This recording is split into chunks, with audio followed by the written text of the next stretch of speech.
This is Doc Jello of Zootopia Animal Clinic.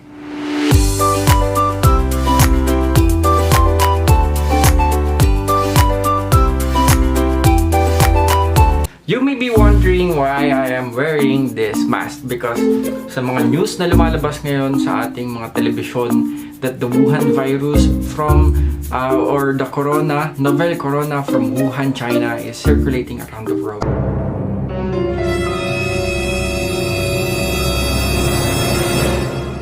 It's very scary.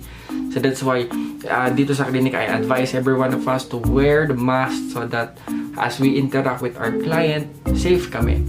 And ganun din sana ang gawin nyo. Always wash your hands, always bring alcohol or sanitizer, and as much as possible, if you're going outside, please wear mask so that we're all safe. And doon naman po sa mga taal victims, until na nasa mga bakwit or mga evacuation center, please hang in there. Matatapos din po ito. Manalangin lang po tayo and hopefully matapos na ang pag-alburuto ng Bulkang Taal. And this video naman is all about vomiting. If you can see, meron na tayo, pag binrowse nyo yung ating channel, meron na tayong ginawang video about vomiting before. Tingnan nyo lang, but in that video, hindi tayo nakapagbigay ng paunang lunas or kaunting comfort doon sa mga dogs that are experiencing vomiting or nagvo-vomit sila, lalo yung mga madaling araw, walang bukas na clinic, or kaya yung mga furparents na wala talagang pampacheck up.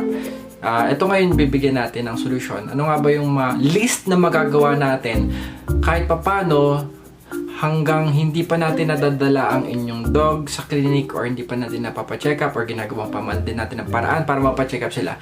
Ano nga ba ang magagawa ninyo once your dog is vomiting? And una sa lahat, we will classify muna kung ano ba ang totoong nangyayari sa inyong dog because it has two different ways of throwing up sa dogs. First is what we call regurgitation. So, regurgitation, nilalabas niya yung whole food. Usually, pagkakain niya, ilang minuto pagkakain, lalo pag masyado siya mabilis kumain, lumalaba or sinusuka niya ang kanyang kinakain. Kadalasan dito ay whole food pa siya or partially digested or buo-buo pa, especially kung dog food yan. So, if that's a partial undigested food yung nilabas niya, it's a regurgitate. Hindi siya vomiting. It's different sa vomiting. So mamaya sasabihin ko naman yung everything about vomiting. So in cases of regurgitation, it's a natural phenomenon in dogs because they have voluntary muscles sa kanilang esophagus. So therefore they can throw up things that they just recently ingested according to their will. Kung gusto nila, pwede na isuka yun. So, lalo, it's a compensatory mechanism ng mga dogs, especially in the wild. Pag masyado sila mabilis kumain at kung saan sila kumakain, pag hindi nila gusto yung kinain nila, kaya pa nila tong i-throw up. Well, that's a difference naman kapag regurgitation. So, make sure lang po na sa regurgitation, nakakakain on time yung dog. Kung masyado siya mabilis at excited sa pagkain niya, try to control the speed ng pagkain niya. And as much as possible, try to minimize yung binibigay natin, lalo pag may case or may history of regurgitation. The difference with vomiting naman is this. In vomiting is yung whole intestinal or stomach content niya ay talagang tinuthrow up niya. Kadalasan in vomiting, you can notice to dogs na merong forceful or meron silang effort na binibigay in throwing up. Like, gumaganon sila. So, really, they are trying to draw out yung mga laman ng kanilang tiyan. So, first things first.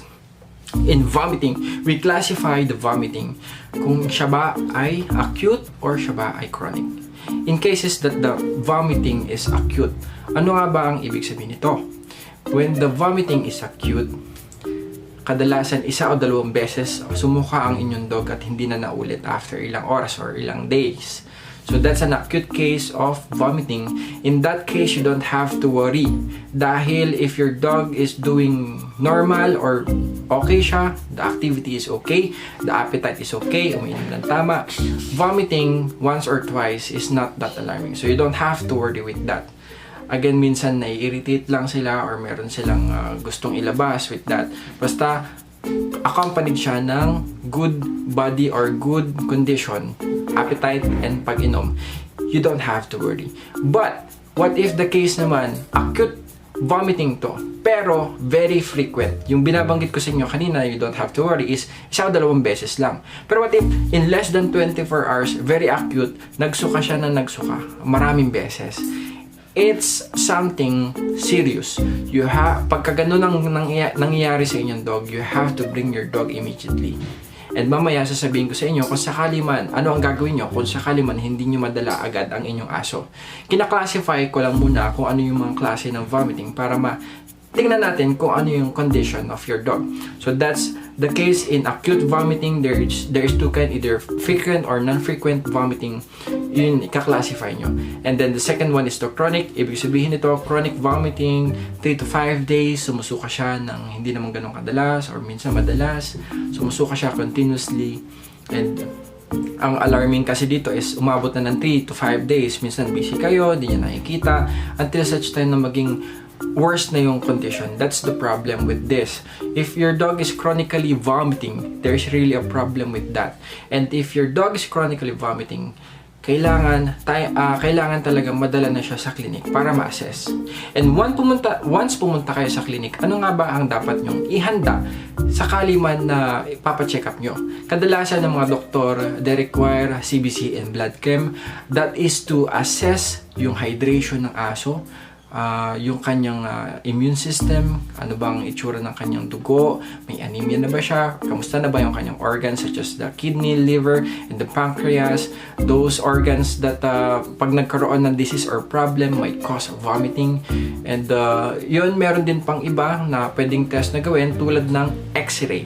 So aside sa CBC, we do also XRAY to rule out yung possibility of foreign body ingestion. So, kadalasan ng mga aso may bad habit yan. Medyo kinakain nila yung mga foreign body, kung ano man yung maliliit na kaya na lang isubo. It could cause vomiting excessively and sometimes diarrhea, bloody man or not. Pero kailangan pong gawin yung mga test na yan to rule out yung mga diagnosis na meron tayo.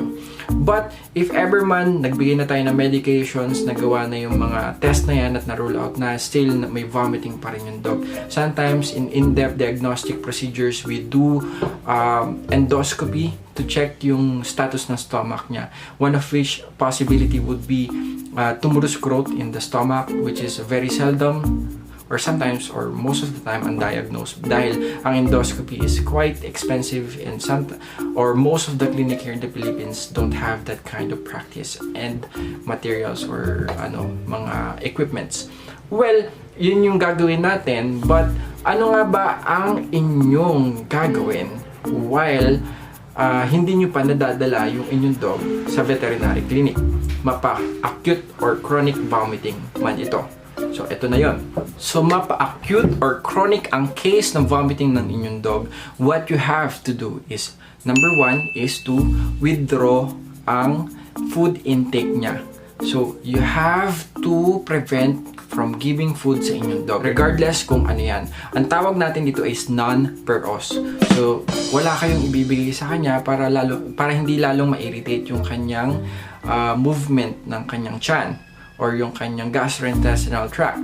And then after 24 hours, kung sakali man, hopefully na hindi na siya mag-vomit, second thing to do is to give bland or walang masyadong lasang pagkain. Ano nga bang sample? One of which is scrambled egg without salt or any pampalasa, and rice. Pwede nyo ibigay yun. Or, meron naman din po mga available na cans such as Royal Canin gastrointestinal cans, which is easily digestible and somehow bland yung panlasa na pwede nyo ibigay para after 24 hours na hindi na siya nagva-vomit, medyo maging maging maalaga tayo sa kanyang tiyan. So, yung madali lang ma-digest at hindi masyadong malasa. And then after that, yun yung pangalawa.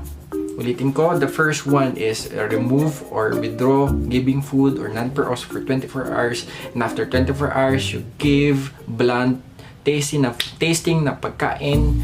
And after that, what you can do as well is you can try to give hydration fluid. Ano nga ba ang mga pwede nyong bilhin for hydration fluid? Pwede po ang Pedialyte na pambata. You can try to give it so that yung electrolyte balance sa katawan niya ay nandyan pa rin. And also, you can try to give glucose powder mixed with water as drinking source nila so that hypoglycemia or yung pagbagsak ng glucose sa kanilang dugo ay hindi mangyari at hindi sila manghina. So, yun lang yung mga pwede nyong gawin habang kayo ay naghihintay ng oras na madala ninyo ang inyong dog sa vet clinic at maipakita sa doktor, or yun na nga pwede nyong gawin din kapag kayo ay nag-iipon pa or dumidiskarte pa para madala nyo yung dog ninyo sa doktor. But aside from that, hindi na natin makokontrol pa yung ibang mangyayari because as you know, vomiting is always a serious case that should be addressed immediately. But yun na nga, may mga circumstances na nangyayari na hindi natin kaya. So that's why I made this video for all of you to do. So hopefully magawa nyo yan sa inyong dog, and hopefully if ever man po na after withdrawing the food sa kanila tapos magsuka pa rin sila na magsuka, we don't have a choice anymore. You have to bring your dog immediately to the doctor para mabigyan siya ng specific drug. Dahil yung mga medications na yan, it should only be prescribed by a doctor dahil guided by the weight yan and dose ng pasyente. And of course, kailangan din i-assess yung dog for other possible causes such as parvoviral infection, which is the most common problem here in the Philippines. And also, meron ding posibilidad ng bulate, pwede rin ng bacteria. So, kailangan talaga ng prescription from the doctor pag ganyan na ang case. So, I hope you understand na sa ngayon, yun lang yung mabibigay natin habang hindi kayo nakakarating sa clinic. At dagdag ko lang din po pala, you can also try to put a warm blanket or i-rub ninyo ng warm cloth yung kanilang tiyan so that yung kanilang tiyan or yung kanilang abdominal organ ay ma-comfort or mabigyan ng kaunting heat at mag-relax yung mga vessels natin doon. And of course, it will also relax yung dog. And make sure lang po that naka-confine yung dog at wala masyadong galaw dahil sometimes movement can also induce yung vomiting. Yun lang yung magagawa talaga natin. So I hope maintindihan natin. I cannot give any more further than that because mas may kailangan pa tayong gawin bago i-address yan. So sa bahay, yun yung mga magagawa lang natin bilang furparents. And as always, I advise everyone to consult your veterinarian immediately if you have a problem like this. Lalo kung ang inyong dog ay hindi dewormed, lalo kung ang inyong dog ay hindi bakunado, lalo kung ang inyong dog ay nakakawala lang or mahilig magngat-ngat or kumain or kung anumang isubo niya.